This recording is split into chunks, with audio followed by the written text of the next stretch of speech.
ito yung listahan ng may arrest warrant na. Ito na ang mga buhaya.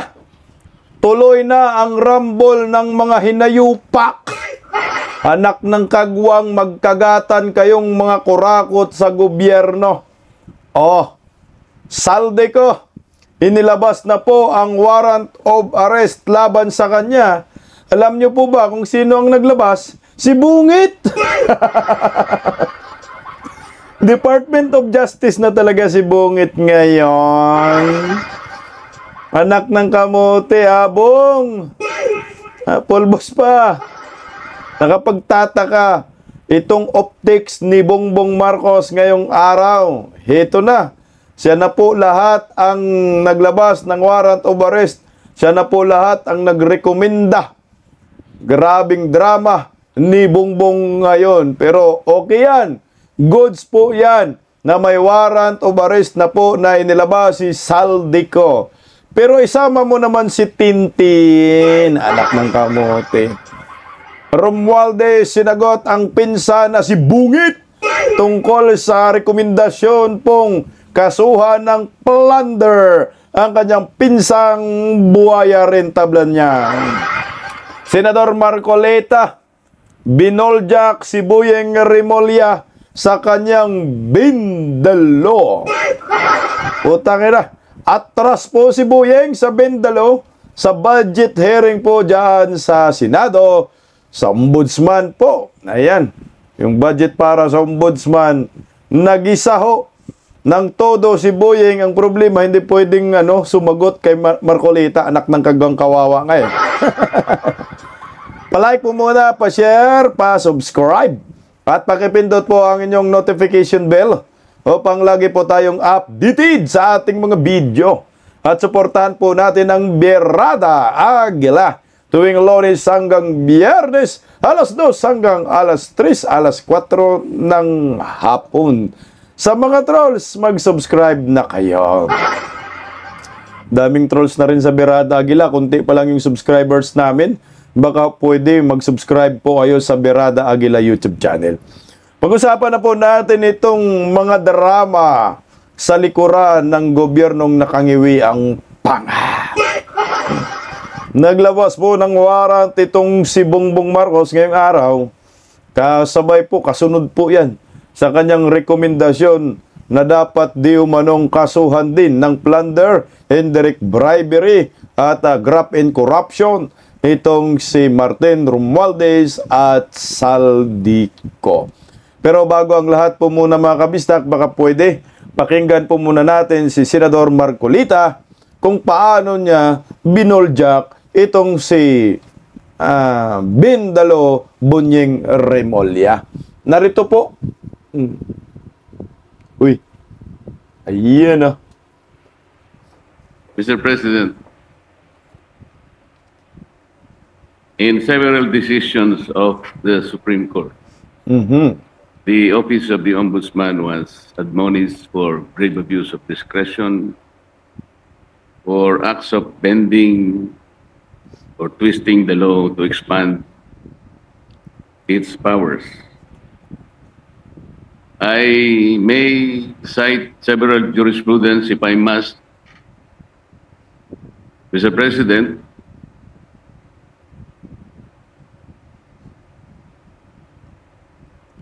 if I will be required. And we all know that the present Ombudsman, Mr. President, publicly flouted his predilection to bend the law. Parang si Marcoleta pag nagsalita nakakatakot noon. Parang iba yung ngayon ni Marcoleta, parang seryoso na parang sulim, no? Talagang pinuruhan si Boyeng. Does he believe that these decisions of the Supreme Court are wrong and he is not bound by these decisions? Mr. President, the new ombudsman intimated to me that his direction is to abide by the Supreme Court decision, and the rule of law is supreme. and therefore is not correct, and there is no basis for flouting those statements publicly declared that bending the law is all right, provided that he is not breaking the law. Mr. President, it's a figure of speech, Mr. President. So wala nang bendalo. Figure of speech. Ayan kasi nagdedepensa ng budget sa ombudsman si Gatchalian. So ang pwede lang sumagot sa mga tanong no sa pag-scrutinize ng budget na yan ay si si Gatchalian. Si Buying ay hindi pwedeng sumagot kasi final na yata to. Final na ba to? Reading ba? Kaya ito po ang nangyayari ngayon. Kaya Buying, so hindi na, figure of speech na lang pala yung bendalo. Pero nagpa-interview ka Buying eh. Sa lahat ng mga mainstream media, nanindigan ka, bendalo. Yung sinabi mo nga, ano ba sinabi? Tax evading? Parang yung pagbabayad ng tax, hindi pagbabayad ng tax. Basta ganun. Legal daw. Ito talaga. Mr. President, why figure of speech? Ito na. The office of the Ombudsman is a high office. We're not supposed to be guided by figures of speech. Our people might be misled into believing that it's all right to bend the law, provided we do not eventually break it. It should be explained succinctly, Mr. Speaker. It should be explained very well that that is not correct. That he was wrong in saying that. Correct. He was very wrong in confirming and even affirming that publicly in one of our hearings in the Blue Ribbon Committee. Can we expect that, Mr. President, for the Ombudsman to do?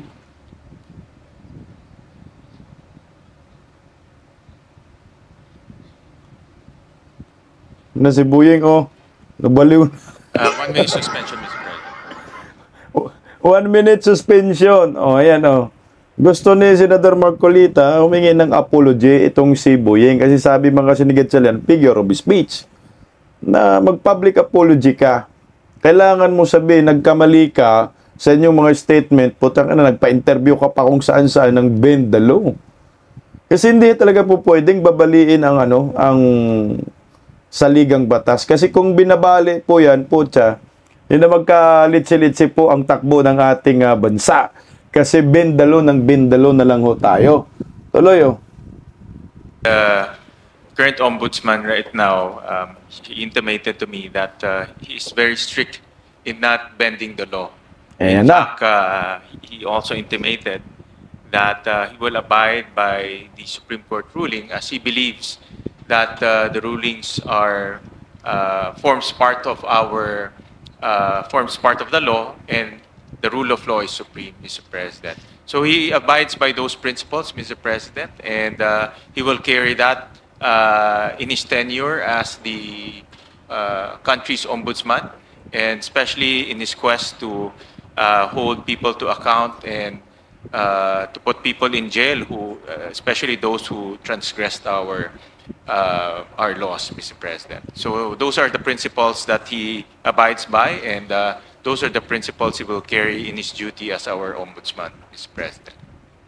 Mr. President, abiding by that principle and acting otherwise is different. You say that you abide by the laws strictly, but you say publicly that you can bend the law. How is that? Doesn't the public need to be clarified very clearly on this matter, Mr. President? Our people might be confused by that statement. That's why I am asking whether he can make a clarification or he can make public apology for saying that, Mr. President. Correct. And this will be good for the country. Mr. President, we thank the good gentleman from Tarlac and Pampanga, Senator Marcoleta, for bringing this up.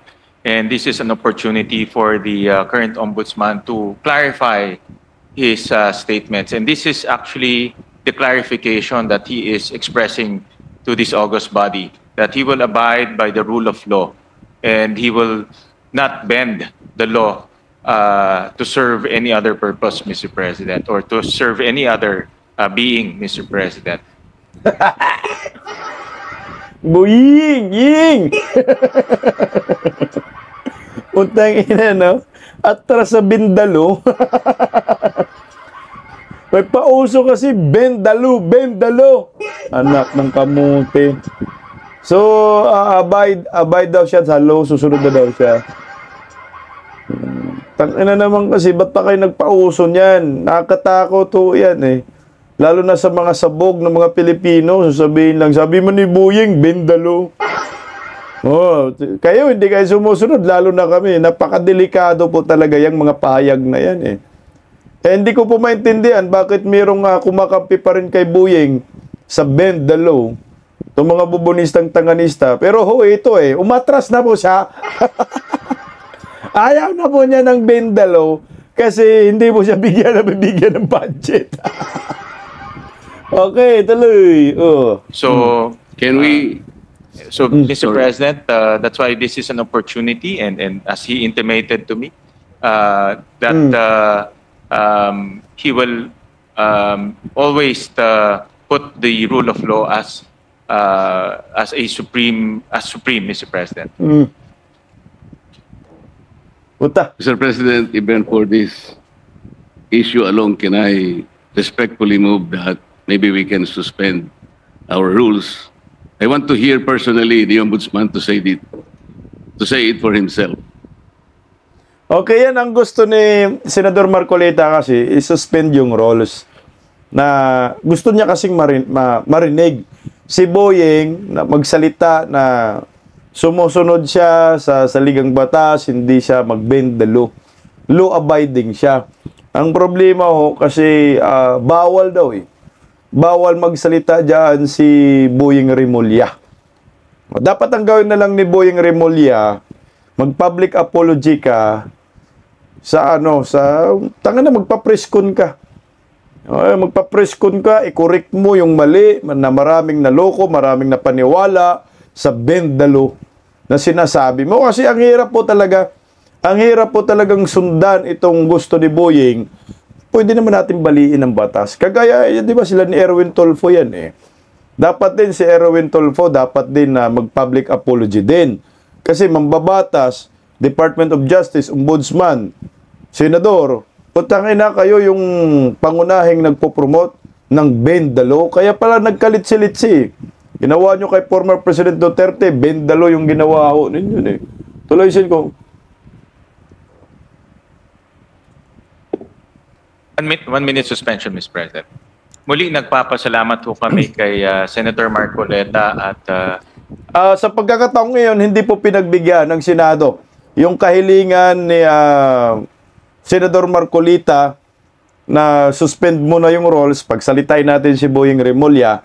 So, hindi po pinapaboran. Kaya ito, si Gatchalian ang nahirapan. tinanong niya po yung itong issue.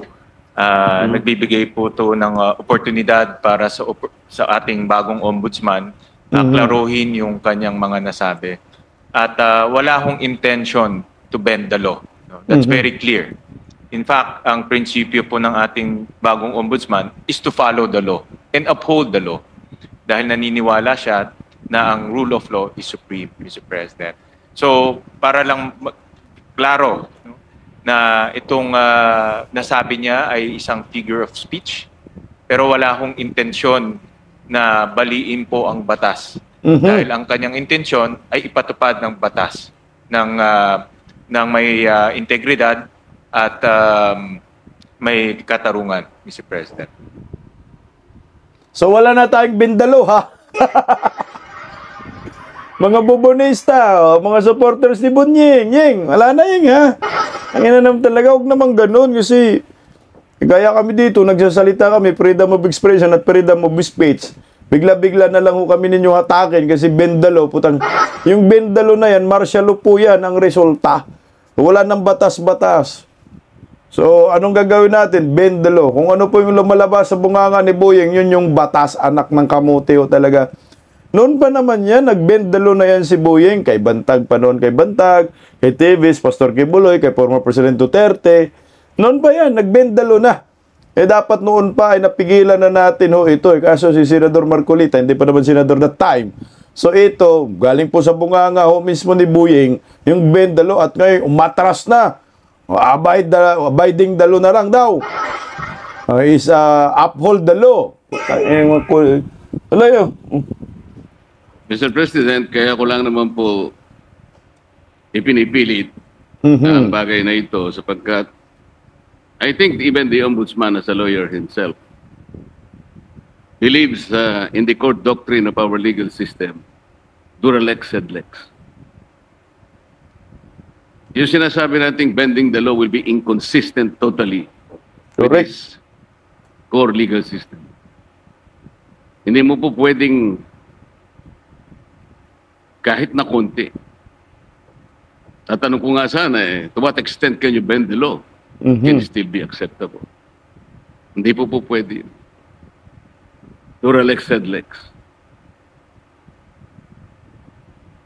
At ako rin po, sumasang-ayon po sa kay Senator Marcoleta, the good gentleman from Tarlac, Pampanga, na ang batas po ay dapat ho natin ipatupad. At wala ho yan tinitignan. Kaya ho naka-blindfold po si Lady Justice dahil wala ho tinitignan.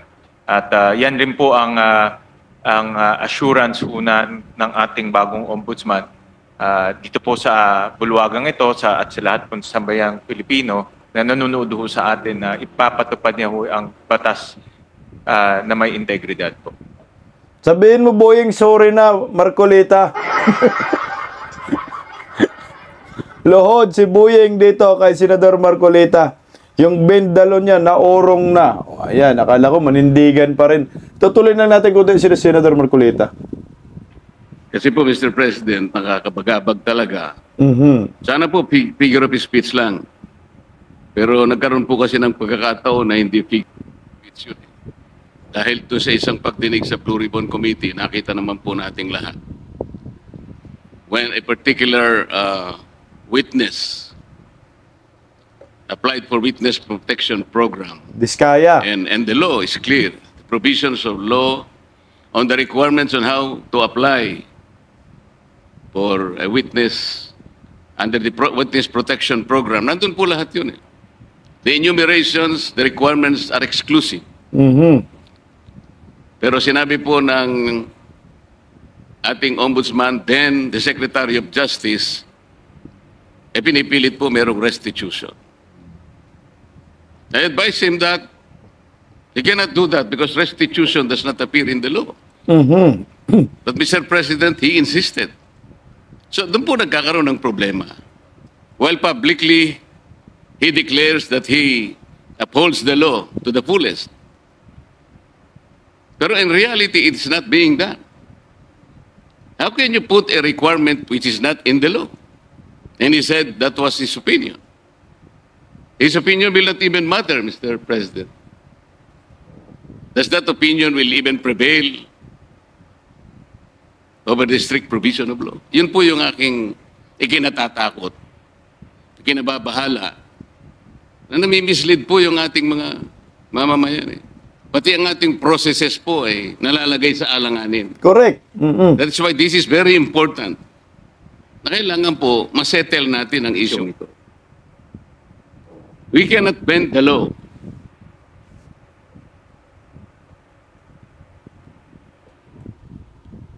Ayan, talagang hindi pwedeng baliin yung batas natin kasi pag binabali yan, magkaproblema sa lahat ng proseso. Kaya nga po nagkaroon tayo ng saligang batas, 1987 Constitution, para yung po ay yan ay pamantayan natin. Yan ay magsilbing guide ng isang bansa para sa magandang patutunguhan. Ngayon, nagkakaproblema lang naman kasi meron talagang mga opisyal ng gobyerno na hindi sinusunod ang batas. Yung mga nagpapatupad ng batas, yun yung hindi sumusunod. Yun yung mahirap dyan eh. Sa mga mahirap, yung batas, kagaya sa atin, kailangan sumunod tayo. Kasi pag hindi po tayo sumunod, paniguradong kakasuhan ka. Kahit may simpleng jaywalking lang eh. Tingnan mo, no jaywalking. Pag nag-jaywalking ka dyan, hinuhuli ka. Kahit sa trapiko, hindi pwedeng mag-bend the law sa traffic. Yung mga, lalo na dyan sa EDSA, no U-turn, tapos bigla kang mag-U-turn, huhulihin ka man dyan. Kaya wala pong basehan yung sinasabi ni Boying na pwedeng mag-bend the law at ni Erwin Tulfo. Magka-problema, subukan mo. Huwag kang sumunod sa traffic. Subukan mo, huwag makinig dyan sa mga traffic enforcer. Magkabuhol-buhol yung traffic. Pagkabuhol-buhol, makakasuhan ka pa. Sa ating mga mahihirap, talagang sumusunod tayo. Pero ang masaklap nito, mantakin mo mga abogado na to, Department of Justice at Ombudsman pa, anak ng kagwang, nagiging kongresista pa, tagagawa ng batas, tapos pinagpuyatan nyo yung paggawa ng batas. Bigla-bigla na lang kayo magsasabing bend the law. Putangin na, dapat hindi. Wala na sanang kongresista. Wala na sanang mambabatas at wala na sanang abogado kung mag-bend the law tayo. Kailangan sumunod lahat. Kasi pag hindi sumunod, ito po yung guide natin eh. Guide natin yung batas natin. Wala po tayong magandang kinabukasan pag wala tayong sinusunod na batas. Tingnan mo ngayon, under Marcos admin, wala na pong sinusunod na batas, bend the law, bagsak ekonomiya, kalit-silit siyang bansa natin. Nagkagulo, kanya-kanyang rally, kaliwat kanan dahil nililimas ang kaba ng bayan. Tuloy, Senador, oh. Kasi po, kapag pinanatili natin yun, it is as if the Ombudsman has the power to refine the law or even revolutionize the law. Correct. No one can do that, Mr. President.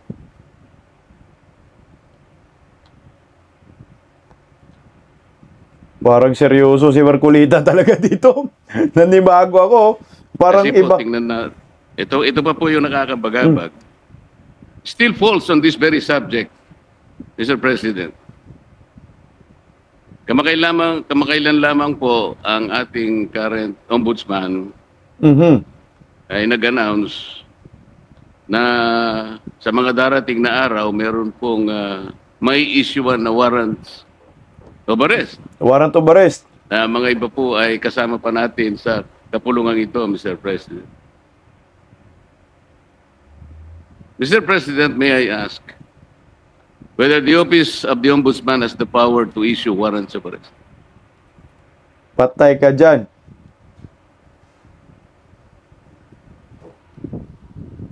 Hindi. Siyempre, ang mag-issue ng warrant of arrest ay yung Sandigan Bayan. So, ang lumalabas, pinipreempt ni Boyeng Remulla yung desisyon ng Sandigang Bayan na dapat maglabas ng warrant of arrest. Anak ng kagwang. Ganyan na kasi talaga si Boyeng, bend the law talaga yan. Alala nyo po yung nagiging Department of Justice Secretary siya. Isang sabi lang niya, guilty yan. Isang sabi lang niya na may probable cause. Magkaroon ng probable cause. Isang sabi niya na magkaroon ng warrant of arrest. Magkakaroon ng warrant of arrest. Yan yung ginagawa niya sa Department of Justice. Pero iba na po ngayon ang ombudsman hindi pwedeng maglabas ng warrant of arrest. Ang Sandigan Bayan po yan. Ang ng warrant of arrest, mag-issue ng warrant of arrest, hindi po si Boyeng Remulla na ombudsman. No, Mr. President. Ang trabaho na ho nila, ang pinaka-responsibility ho nila is to ensure accountability. Tama naman po yun at ako'y naniniwala. Ang ombudsman, siya na po yung magsasampa sa mga government official na may kaso doon po sa Sandigan Bayan. Hindi po ang ombudsman ang bibigay ng warrant. Putang ina, bend the law. Pati Sandigan Bayan, kinakain na rin ni Boyeng Remulla. Pero, bakit niya po kaya nasabi yun? That, on such a particular date, warrants of arrest will be issued. Does he think that he can preempt the Sandigan Bayan or even the RTCs, Mr. President, to issue the warrants?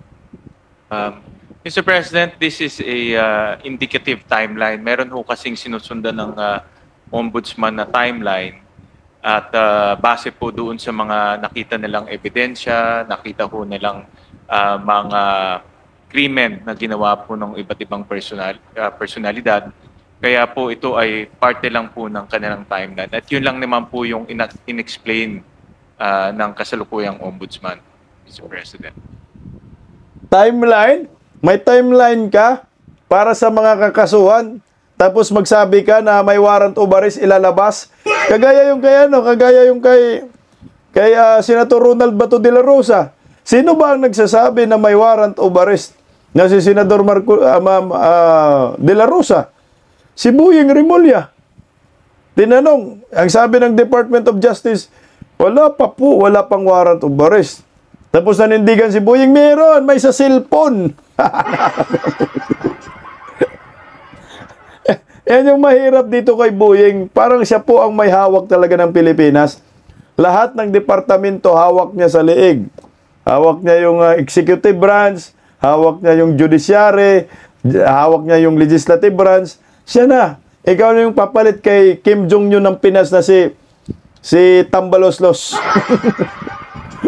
Inumin, tuloy. Mr. President, the Office of the Ombudsman is following a timeline. So paano po niya nasabi na on December 5th? Ano na yun? Anong date po ba yun? May warrant na lalabas. Ito po yung nakakatakot, Mr. President. Paano po natin mapapaniwalaan na sa timeline na sinet ng Ombudsman, may palalabas niya yung warrants of arrest?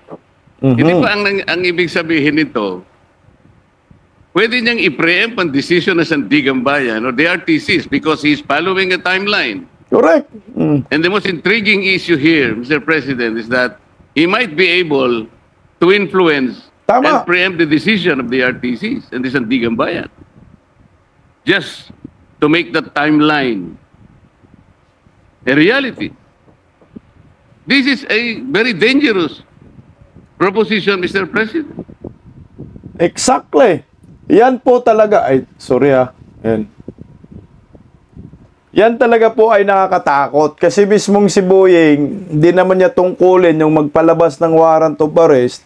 Pinipreempt niya yung desisyon ng Sandigang Bayan. Kumbaga, pag tiningnan, bakit ang lakas ni Boyeng ng loob, ang lakas ng loob niya na magsabi ng ganito, na may warrant of arrest na. At lalabasan ng warrant, may timeline pa.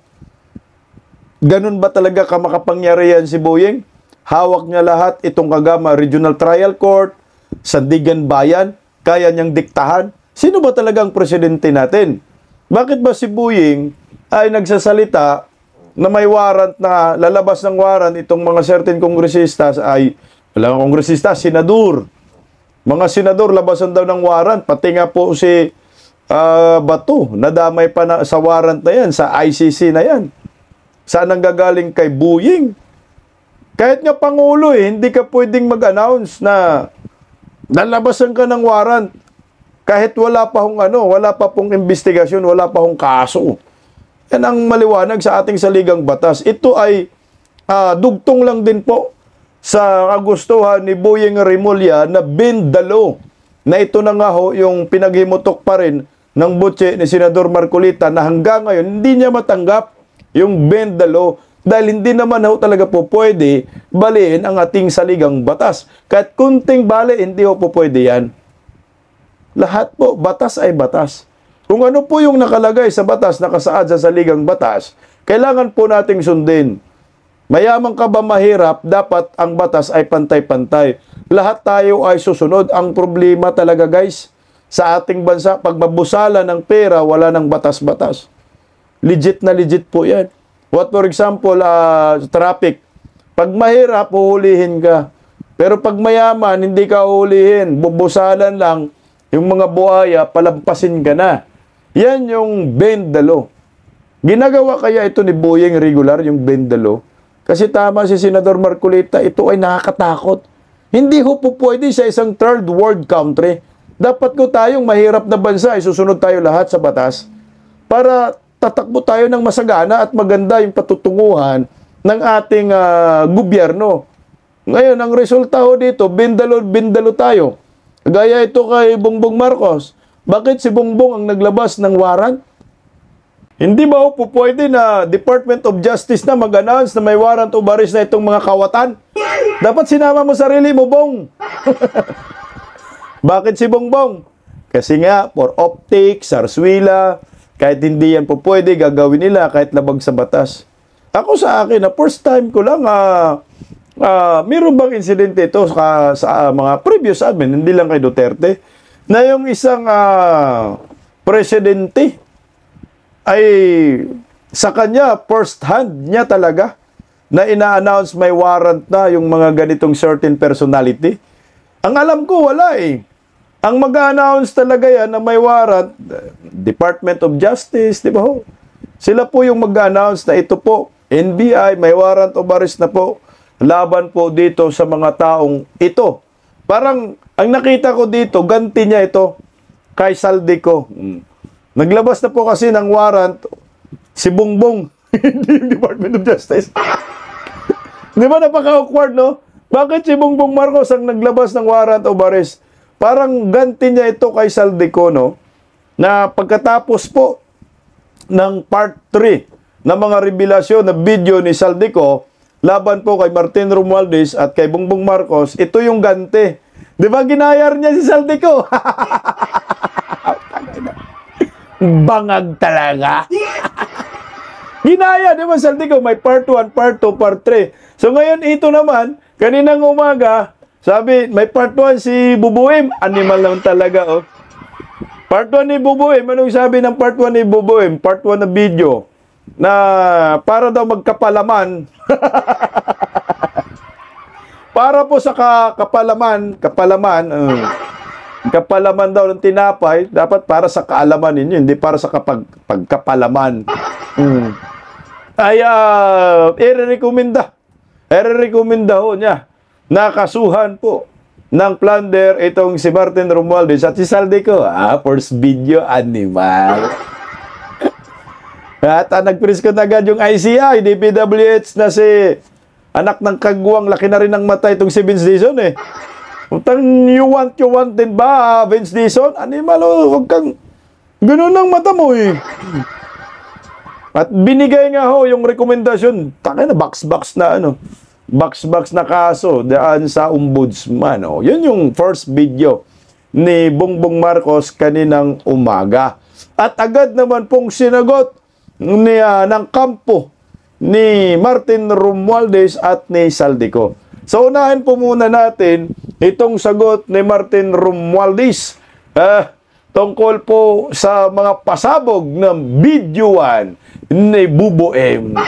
Patangin na, ganti-ganti lang ha. Gaya-gaya po tumaya, may videoan, video 2. O ito, pakinggan po muna natin ang sagot ng kampo ni Romualdez patungkol po dyan. Nanindigan ng kampo ni dating House Speaker Martin Romualdez na hindi siya sangkot sa anumang irregularidad sa infrastructure at flood control funds. Kampante rin daw ang kongresista na masusi at walang kikilingan ang investigasyon ng ombudsman. Para sa update, makakausap po natin si Marian Enriquez.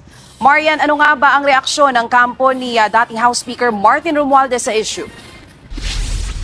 Yes, siya, humarap nga yung abogado ni dating House Speaker Martin Romualdez na si Attorney Ade Fajardo sa media ngayong hapon. Kaugnay nga ito doon sa rekomendasyon ng DPWH at ICI ng contra at iba pang charges kay Romualdez at dating Cobicol Party List Representative Zaldico. Binasa ni Attorney Fajardo ang pahayag ni Romualdez. Gate ng dating Speaker, voluntaryo siyang sumailalim sa fact-finding process ng Independent Commission for Infrastructure. Hindi siya pinilit at nananatili siya sa bansa. Wala rin isang sinumpaan at kapani-paniwalang ebidensya na mag-uugnay sa kanya sa anumang irregularidad.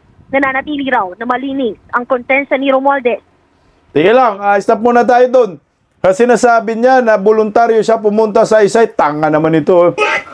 Hindi ka voluntaryo pumunta Romualdez, inimbita ka ng ICI, pinagpaliwanag ka doon. So at di ba gusto kang gawing star witness eh, kaso hindi star witness yung resulta, star margarine eh. kinontra ka ng maraming Pilipino, mga political vlogger, hindi pwedeng magiging star witness ang mastermind.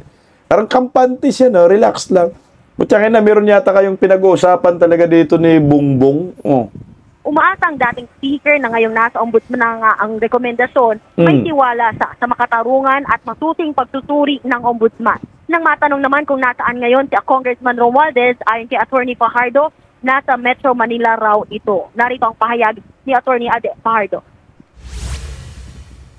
I willingly submitted myself to the ICI's fact-finding process, appeared voluntarily, and remained in the country. Throughout all these proceedings, no sworn or credible evidence has ever linked me to any irregularity, and again, my conscience remains clear. It is now with the Ombudsman.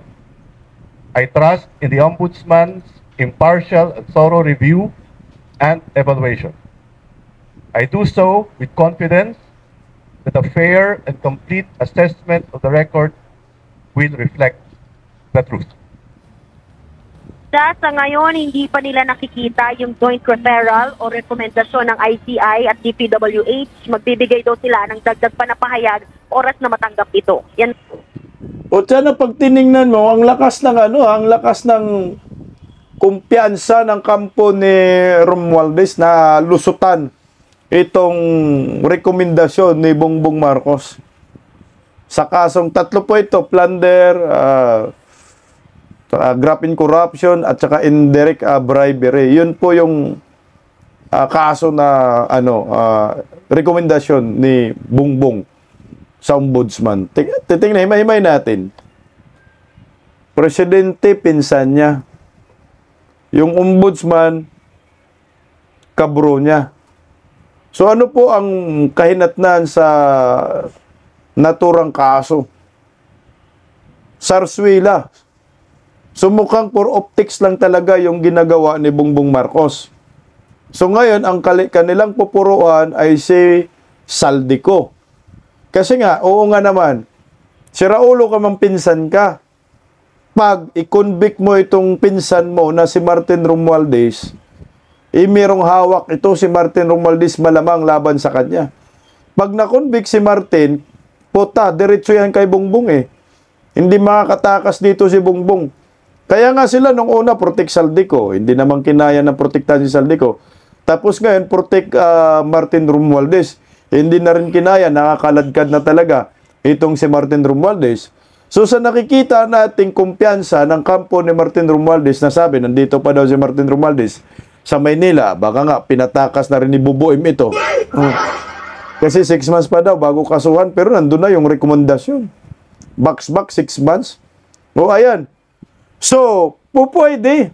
Hindi na aakyat sa Sandigan Bayan itong kaso ni Martin Romualdez, matik na, sa ombudsman pa lang, i-dismiss na. So ito tsorya ko lang tsorya ko lang. Putangin na, huwag kayo maniwala kay Bubuim at saka kay Buying. Budol-budol mga yan eh. Ito, tsorya ko lang ito. Malamang sa malamang, sinama na ngayon si Romualdez sa pagkaso dahil wala nang kawala nga, kumbaga kaladkad na. Hindi po pwedeng hindi kasuhan ni Bongbong Marcos, ng Marcos admin, itong si Romualdez dahil nahatak na nga eh. Nahatak na dahil si Saldico ay may nagtuturo na talagang mabigat na daw ang ebidensya. So, ang sabi nga sino ba nag-appoint dito kay Saldico sa pagka-chairman ng Appropriation Committee? Si Martin Romualdez. Meron po kasi akong narinig na interview kay Buying Buying mismo Preskon nga ito. Alam mo naman si Buying, putsang ina, lagi araw-araw preskon.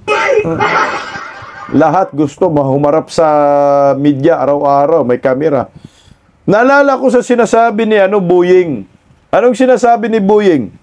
Walang pananagutang kriminal itong si Martin Romualdez. Ang pananugutan lamang ni Martin Romualdez ay kapabayaan lamang bilang isang Speaker of the House. So, hindi kasong kriminal. Negligence lang, kapabayaan. So, ngayon, yung mga sinabing kaso ni Bongbong Marcos, plunder, indirect bribery, at saka graft in corruption. So, hindi matatamaan. Panigurado si Martin Romualdez. So, ang tatamaan ay si Saldico. Anak ng kagwang, ang tindi ng drama nila. Oh. Ito, atsurya ko lang kasi narinig naman natin yan sa kay Buying na wala daw pananagutang kriminal. Itong si Martin Romualdez. Pero ngayon, sinama ng kinasuhan at nakita mo, yung kampo ni Buying, tangina no, taas ng kumpiyansa na maibabasura po ang kaso na yan laban sa kanya. Puta ka, Brad eh. Tsaka pinsan. Tingnan natin kung hanggang saan siseryosohin ba ni Bongbong na ilaglag ang kanyang pinsang buo na si Tambaloslos. Alam nyo ho, ganito ha. Si Bongbong Marcos ay mamasbuyan. Mamasbuy. Kung ano ang sasabihin ng kanyang nanay, automatic yan, si Bongbong Marcos ay sinusunod. Hindi niya kayang tanggihan yung kanyang nanay Imelda ba? Mami Imelda ba tawag niya dyan? Na itong si Imelda Marcos, sa ating pagkakaalam, ito lumalabas naman sa social media, itong si Martin Romualdez ang pinakapaboritong pamangkin ni Imelda. Papayag ba si Imelda na si Martin Romualdez ay makulong at maparusahan at makonvict? Malamang sa malamang, buhay pa naman yan si Imelda, hindi yan papayag. Kaya itong si Bubuim, gawin niya ang lahat na hindi makonvict itong si Martin Romualdez at babalik muli doon sa original na sacrificial lamb na si Saldico. Si Saldico ang makonvict, si Martin Romualdez malaya. At least sasabihin, may ginawa kami, kinasuhan namin. Ngayon, hindi man matibay ang ebidensya. Pero, pwede rin po natin balikan itong gobyernong Marcos. Kung sakali, hindi na-convict itong si Martin Romualdez, basura agad sa ombudsman. Hindi naakyat doon sa Sandigan Bayan. Di ba ho, sinabi ho ninyo, kaya wala pa kayong isinampa kaso dahil gusto ninyong matibay yung mga ebidensya para pag kinasuhan ay convicted agad at hindi makaligtas. Galing po yan mismo kay Bongbong Marcos. Sinabi yan ni BBM eh. Di ba sa media? Hindi agad kami ng kaso. Hindi agad kami nagkakaso. Kasi hindi namin minamadali. Kailangan makulong. Ang dapat makulong. So pag na-absuelto, itong si Romualdez, okay ni Nam, madagot ka dito, Bongbong Marcos. O ito, naglabas na po ng warrant of arrest. Paano sabihin natin dito, anak ng gamuti? Dapat nga ito, naglabas na po ng warrant of arrest ang Department of Justice lamang kay Saldico. Pero ito, iba yung naglabas eh. Naglabas na po ng warrant of arrest si Bongbong Marcos laban kay Saldico at sa 17 mga personalidad. Ba't kasi si Bongbong Marcos ang naglabas ng warrant of arrest? Oy, putang ina, ano talaga to? Ganti ni Bongbong Marcos kay Saldico. Inuutay-utay din yung video eh. So bukas, Saldico, may pangatlong video pa si Bubuim laban sa'yo. Ito, pakinggan natin si Bubuim, oh. Magandang araw po sa inyong lahat. Ito po ay isa pang report na aking ginagawa. Oh, may kasamang iwi, ha? Hindi, magandang araw, anak ng kagwang. Yan, kabilaw ka naman. Makita lang namin yung mukha mo, galit na kami, Bong. Ngingi lang, Bong, eh. Naalala na namin yung flood control sa'yo, anak ng kagwang ka. Pero no choice kami, Bong. Pagtyagaan na namin yung video mong parang Netflix din, kagaya kay Saldico. Animal, Upang malaman ng taong bayan kung ano na ang nangyayari tungkol sa mga flood control na kaso na naging iskandalo. At kung paano ang kung ano ang mga ating nagawa upang mapanagot ang mga may kagagawan nito.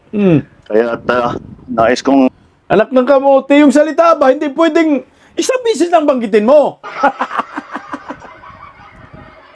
Kaya umaba yung video, pabalik-balik ka, parang kang vlogger. Vlogger na animal o content creator. Presidenteng content creator natin, nagbabasa na nga lang, binabalik pa rin pinagsasabi, ha? Nagsasabi, ay, tangina, puting-puti ng buhok niya. At sino yung buhok niya, no? O, tingnan mo yung hairline niya. Ah, grabe, puti na niya. Sunod yan, kalbo na niya.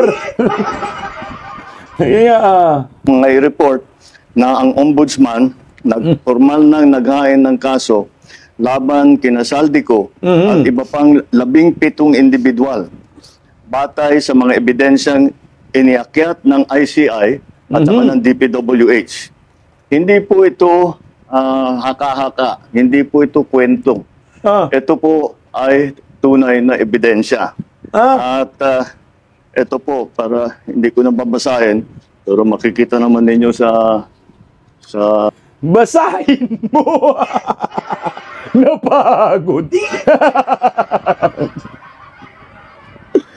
Basahin mo, Nyor, buang ka. Sabi mo, ito ay hindi haka-haka. Paano kami maniwala sa'yo? Hindi mo binabasa. Yawards, ang tamad. Magbasa nga lang, ayaw pa. Tingnan nyo ha. Pagbabasa lang, pagod na siya. Paano pa kaya pagtulong sa bayan? Pagtulong sa mga nasalanta, anak ka ng kagwang talaga nyo. Phone ninyo, ito yung listahan ng may arrest warrant na. Kita nyo daw sa phone ninyo. Paano kung nanood kami sa TV? Paano nanood kami sa tablet? Anak ka ng kamuti ka. Kita daw sa phone ninyo. Ito daw yung 17 na may warrant of arrest. Gusto namin yan kasama ka. Okay, tuloy natin. 17. At ang susunod na hakbang ay wala nang paligoy-ligoy pa. Ang ating mga otoridad ay siyempre papatupad na nila itong mga arrest warrant na ito. Arestuhin na sila. Ihaharap sa korte at pananagutin sa batas. Walang special na pagtrato, walang sinasanto. Ako ang nagsimula nitong lahat. Ako ang magtatapos. Kaya't asahan po ninyo na wala pong tigil itong aming ginagawa. At kahit na parang napakatagal ang dumaan na panahon, ako'y nagpapasalamat sa pasensya ng ating mga kababayan. Ngunit nagbunga na ng resulta ang mga pasensya ninyo. Maraming salamat po. Magandang araw po sa inyo. Lolo mo. Nagbunga na daw yung pasensya. Anong bunga? May warrant of arrest na daw si Saldico. Ayan. Lagpakan nga natin. Utsagin na, hindi ako naniwala dyan. Binaon mo si Saldico, sabi niya, ako nag-umpisa, ako ang tatapos. Akala ko ako nag-umpisa, ako ang matatapos. Sana gusto ko yung marinig eh. Ako nag-umpisa, ako yung matatapos. Tang inumin ha. O ito na, lumalabas na. O sa mga bubunistang, taganistang, loyalista ni Gagba. Akala nyo nakatulong yung sinasabi ni Bongbong Marcos na may warrant of arrest si Saldico? Akala nyo na si BBM dito, ligtas na? At wala na siyang pananagutan? Hindi. May pananagutan siya dito. Meron siyang command responsibility. 3 taon niya hinayaan na maubos ang kaban ng bayan. Ito yung patunay na ang korupsyon under Marcos admin ay sandamakmak. Mismong Pangulo na ho ang nagsabi niyan. Tapos ituturo niyo sa mga Duterte, ang tanga niyo. O ito ha, binanata na si Saldico ngayon ng warrant. Ang bilis, no? Di ba kanina lang? Ay, iba pala, baka nauna pala si Saldico. Akala ko yung kaninang nirekomenda ay nilabasan agad ng warrant. Siguro yung nauna pang rekomendasyon. So ito na nga ho, naglabas na yung warrant of arrest laban kay Saldico. So tinuluyan na talaga nila si Saldico na nauna na ho silang binanatan At ano kaya ang magiging counter ni Saldico dito? Kasi gusto ko po yung next video ni Saldico. Banatan mo rin, Saldico, ng sunod na video. Warrant of arrest daw, arestuhin, ikukulong, iharap sa korte. Ngayon, ito na. Meron ng warrant of arrest. Ang next nito, kasi nandun man si Saldico sa ibang bansa, ay ano na, magpapatulong ka sa Interpol, cancellation na po ng pasaporte. So ngayon, Saldico, bago ka gaguhin ni Bongbong Marcos, bago ka mahuli, bago ka magurgor, ibagsak mo na yung lahat ng alas mo. Para, putang ina, ano mang mangyari sa'yo, magurgor man, masabi mo na ang lahat-lahat, puruhan mo na ng puruhan itong si Buboem at si Martin Romualdez. Pero pakinggan po natin ang sagot ng kampo ni Saldico. Labanan ng kampo ni dating Congressman Zaldico ang mga kasong isinampa ng gobyerno laban sa kanya, kaugnay sa flood control SCA. Ayon sa abogado ni Ko na si Attorney Rui Rodain, nakahanda silang magsampa ng petisyon for bail at tutulan ang anumang hakbang para kanselahin ang pasaporte ni Ko. We'll fight it first. Labanan muna namin. Available the remedies available sa under the law. Because ang feeling talaga namin, ako personally, is talagang walang kaso. Iginiit din ni Rondain na ang tanging pangunahing kondisyon para umuwi ang kanyang kliyente sa Pilipinas ay ang katiyakan ng seguridad nito. Una nang binanggit ni Ko na may mga banta umano sa kanyang buhay kaya natatakot siyang umuwi ng bansa. Ang gusto lang niya yung ma-assure yung safety niya eh. And there are several facets to that. Number one, ako, sinabi ko personally, takot ako sa vigilante violence. Ang feeling niya, since non-bailable ito, papatayin siya sa loob, no? As soon as he's detained. Tama ka dyan, Saldico. Lalo na kalaban mo si Bunying at Martin Romualdez at si Bubuim. Pero ako sa akin, gusto kong, kasi ito naman, meron naman tayong, napag-usapan naman na tayo na gurgurin siya, kung uuwi siya, putang ina, maawa ka, Saldico, sa bayan. Isabi mo na lahat. Sabi mo na yung lahat ng nalalaman mo. Na may ang king of budget insertion, king of kickback, itong si Bongbong Marcos, dagdagan mo pa. Di ba? Sagad mo na.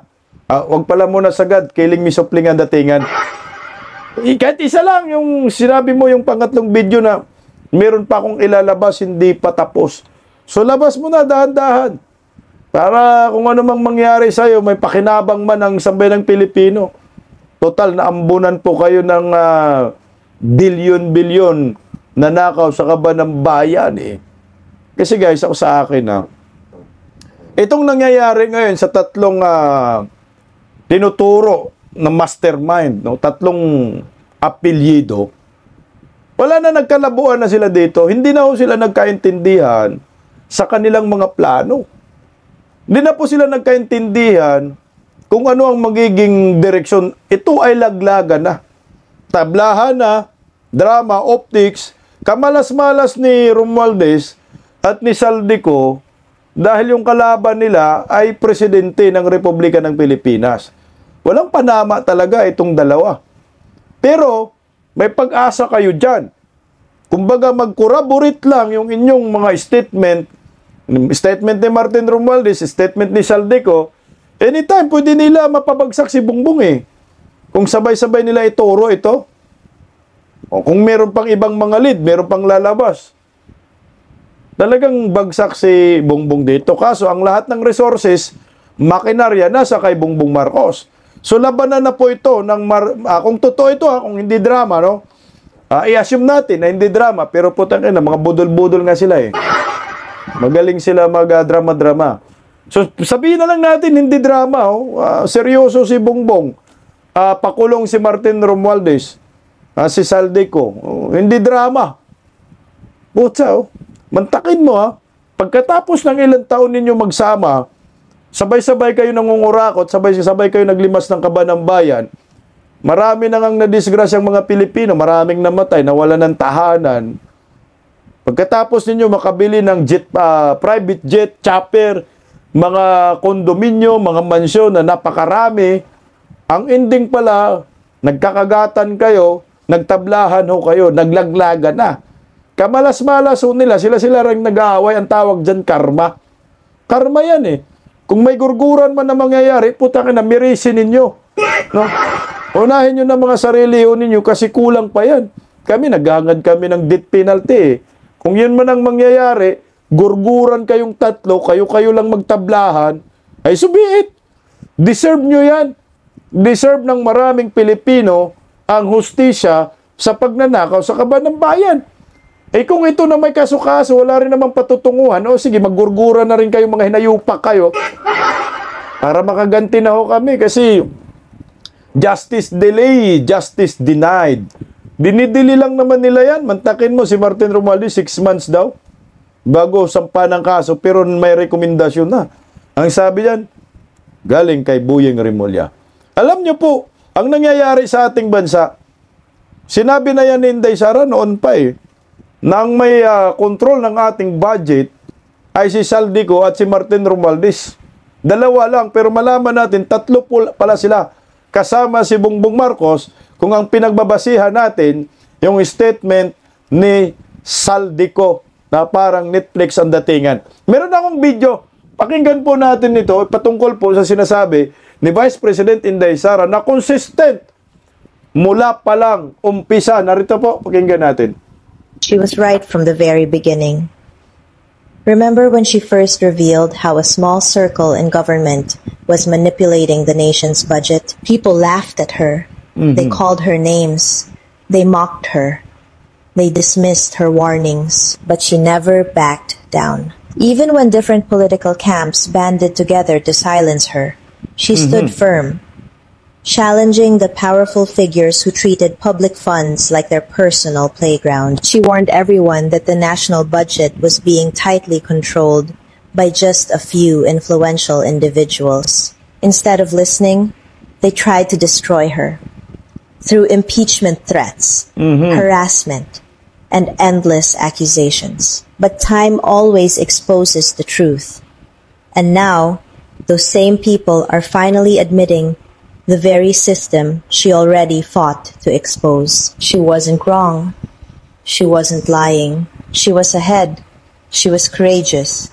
She was right all along. She was right all along. Tama. Di ba? Umpisa pa lang, tama si Vice President Inday Sara. Kaya nga si Inday Sara inimpeach eh. Diyan sa Kongreso. Dahil siniwalat ni Inday Sara ang kabaluktutan ginawa ni Saldico at Martin Romualdez. Na ngayon, lumalabas, kasabot din itong si Bongbong Marcos. Kaya dapat yung warrant na yan, may warrant ka rin Bung eh. Kaso may immunity si Bungit eh, kaya hindi pa pwede. Sige na lang, sa 2028 Bung, kita-kits tayo Bung ha. Kung aabot pa. Ay, ito yung sinasabi ni Vice President Inday Sara. Na binabas pa si Inday Sara, kinukutya pa kung ano mga pinagsasabi, pina-impeach pa, gumastos pa sila ni Martin Romualdez, 100 million, 150 to 100 million. 100 million to 150. Yung suhol sa pipirma na ma-impeach si Vice President Inday Sara. O nasaan na kayo mga kongresistang pumirma? Na-ghost projects din yung mga proyekto ninyo. Kaya ang gobyerno, putangin ng Pilipinas kawawa. Tinarantado ho ito ni Romualdez at ni Saldico. Ito yun. Hindi kayo nakinig kay Inday Sara, trinaydor nyo pa. O ang ending, tama pa rin si Vice President Inday Sara Duterte. Ang mapya sa gobyerno ay itong Romualdez, Marcos, Saldico. Na ngayon, ang ginamit nila si Saldico, at si Saldico na yung binabaon ko, no? At sinama na si Martin Romualdez, ito yung drama nila ngayon. Ano kaya ang ending? So, yung bangayan ng dalawang tinuturo natin ng mastermind sa flood control, Marcos, Romualdez at co, ano kaya ang kahinatnan nito? Ano kaya ang ending? Papayag ba ang mamayang Pilipino na si Saldico lamang ang makulong? O papayag ba ang mamayang Pilipino na si Saldico at Martin Romualdez lang ang makulong? Makontento na ba ang Pilipinas dyan? Makontento na ba ang mga mamamayan dyan? Sa akin, hindi ako makontento dyan. Kailangan si Bongbong Marcos makulong ka rin, Bung. Ikaw na ang nagsabi na may korupsyon. Ikaw na ang nagsabi, ikaw nag-umpisa tatapusin mo. Pues tapusin mo sa pamamagitan ng pag-resign sa inyong posisyon sa pagka-presidente. At magpa-undergo ka ng investigasyon sa inyong partisipasyon sa pagnanakaw sa kaban ng bayan. Paggising sa umaga, tanghali at gabi, nakikita ko ang post niya, ang hapdi. Paano nga ba to? Di ako makatanggi.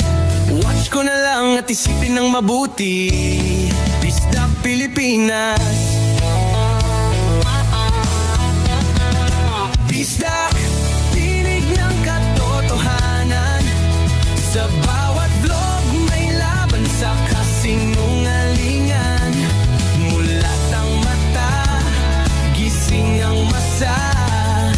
Bisdak Pilipinas, para sa bayan, gumigising sa diwa. Sa likod ng kamera, tapang ang dala, walang sinasanto kung mali ang gawa. Hinay-hinay, pero palaban. Boses ng tao sa digital na labanan. Bisdak, tinig ng katotohanan.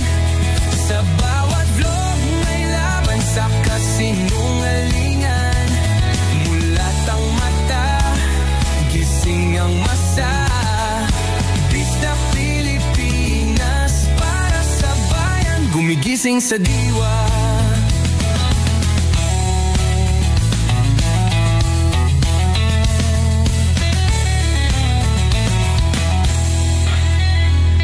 Hindi artista, hindi politiko, pero ang katotohanan, sigaw niya ay buo.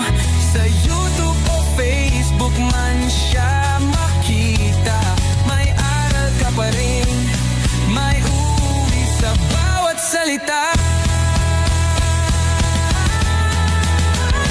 Bisdak, gising sa katotohanan, di lang kwento, kundi panawagan.